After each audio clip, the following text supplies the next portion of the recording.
Welcome, nigga, welcome, to the 5 sub special part 2. 5 sub special part 2. Some of it's not meant to be trap music, some of it's meant to be fun for everyone. But this part we shall be exploring what I am and who the fuck this person is. So, first of all, I've got presenting items, which I forgot to present last time. And this is my coin collection, my 20-cent Australian 20-cent coin collection. And if you can see, these are the ones you need on the back. And here is all my spaces. But the reason I'm so enthusiastic about this is I have the most rarest 20-cent piece in Australia. This one is from 1966. Camera, please show us. This is from...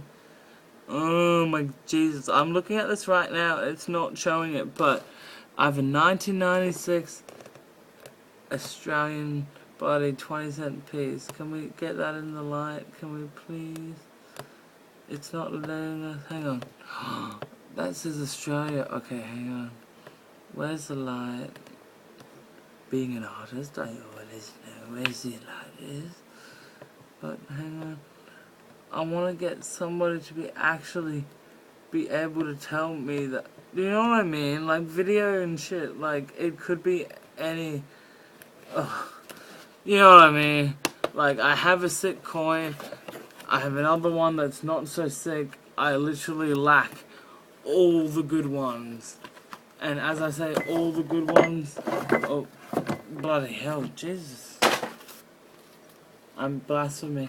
All the fine ones that are here in the thing, in the book. But this one says you either need the 50th anniversary of the United Nations. Who gives a shit? Or... hang on. I've stepped off screen, but that's just because there's this pole on the ground, because I'm a boy. Or... standard issue from 1966. And that's what I bloody fucking have. And that is the first time decimal currency existed in Australia. And my mate Jono at the bookshop has a whole bunch of them, and I'm just waiting on him, but he's bloody 87, 88, and it's just like, you can't pressure those kind of people. So, next time I upload about the fucking thing, we're gonna have a full collection, tell me that. And this is, this is the first folio I shall present to everyone. And this is the manuscript folio. And all the manuscripts I've ever printed and done editing on, I have placed in this crappy box. Including the first one we shall do, which is Dog Curry 42069. And that is my insane novel about an Aboriginal ticket inspector living in Brisbane who is only 19, who ends up going absolutely batshit nuts in Aboriginal crazy spirit ways to save his town from a possible homegrown terrorist plot. And what I'd like to do for everyone is just read a random fucking page. And I just gotta flip it right. Nah, this is old shit. Nah. Hang on. I just want to see where this book ended when I had this save. Okay, wow. This is an old save. So sorry. Sorry. Digital age kitty, like, that's what happens. I woke on Christmas Eve, remembering everything of the dream time, especially the past, about the white boy who committed the act of terrorism. I knew exactly who it who to go looking for and nobody else. Shooter was going to die. That was my intention until I got a knock at the door. It was 2 ASIO officers. One was a white man and the other was an indigenous woman from somewhere else. They were asking for everybody I had on the case, so I presented them with the few photographs and the few writings I had on the matter, not handing my journal over, of course. Yet the woman was interested when I told her I had ventured to the Dreamtime, looking for an answer, and I met the spirit that had been cursing the museum for all the rephrase eternity. The editing says rephrase. For all of eternity until now. The woman believed everything, especially when I said that the spirit shit told me that it was not Sylvester, but Shooter. A visit to the Dreamtimes does not hold up in a court of law, she said, but ASIO is willing to look into the information on the case that you have provided. Let me add one thing before we go. Anything, I say, as both the officers zip their bags up and head down my front stairs.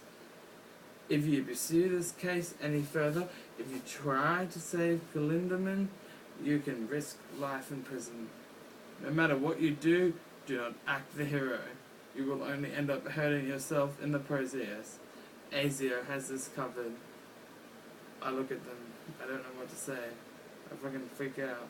I don't know what to say. Again. Balls to this. Balls to this shit. Balls to that is all I could think. As I was already thinking of showering and fucking heading up to that bookshop. See what's going on. When I go to that bookshop, I found no trace of Shooter.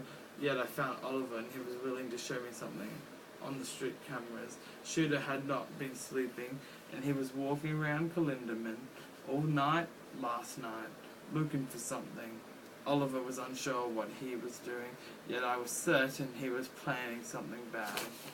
Niggas, book 9. I want to see. I want to pick a random place again. 720 something. I want to actually get in this box, into this box. That's like that. This box of leftover manuscript. That's a nice one. That's actually fun to read. Like, oh Christ, hell yeah. Hang on, I need to make a bookmark by just placing that shit upside down. Alright, should we... This is Eldorado, hang on. It's Eldorado Kush, and it's the crew didn't get a good night's sleep amongst them all. Instead they woke Georgie and Gwendolyn, perfectly prepared breakfast. Lillian was the first stop, then Celia, then Nisha. And a lot of fucking editing. A lot of shit. That's why I'm like, I'm looking somewhere. I'm looking for Dead Worlds. And if you don't know what Dead Worlds is, Dead Worlds is my fucking... Yes. This is what I'm looking for. The war halls were filled with Dervish dignitaries, enough to make the Queen's son's skins crawl. The Arganzan had a distaste for the Dervish, as strong as their distaste for any other outsiders, yet the Queen was enjoying the company and hosting a magnificent ball on the first evening they arrived. The Queen did not even see the faces of the Dervish King and Queen until the evening was nearly over. She had been busy since the break of dawn, when the fresh crates of food containing the evening's feast were delivered to the kitchens. The Queen prepared an elaborate menu, one that would feature only the finest the Federation had to offer. Fine wines from the northeastern reaches, vegetables from the plantations of the hinterlands, fruit of the western orchards, and a wide array of tasty meats. Everything would take hours for the chefs to prepare, and in that time, the Queen... Oh my god! Shit! Gotta get out of here. This shit, like... Studio tour. We need to do a studio tour.